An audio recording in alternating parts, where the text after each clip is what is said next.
Alright, we're going to go ahead and inspect this wheel cylinder here for leakage.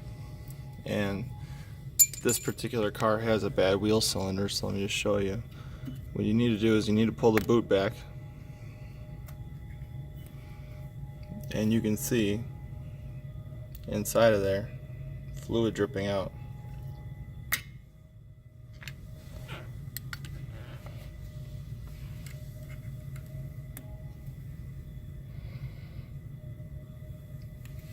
You can see it's dripping right onto the ground there.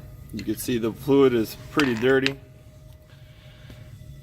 Now when it comes to wheel cylinders, you want to make sure that they can move freely as well.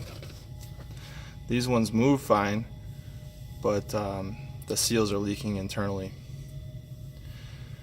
This is a good example as to why flushing the fluid is important. Basically over time this fluid's absorbing moisture, and some of the additives in the fluid are breaking down over time. I went ahead and took apart the wheel cylinder on the other side. It was leaking as well, and you can see inside the bore pitting and corrosion. Let's see if I can get some light on it here. So you can see the corrosion in there. You can see the pitting at the edge of it here. And I'll show you the brake fluid as well.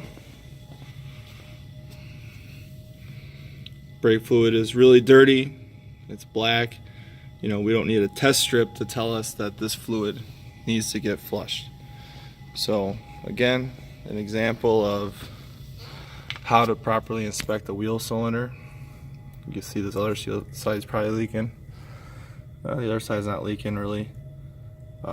Sometimes you'll see a little bit of condensation in here. That's normal, but any amount of wetness. This is an extreme example where fluid's just dripping right out of it. That's a really bad leaky wheel cylinder. So there you go, wheel cylinder inspection.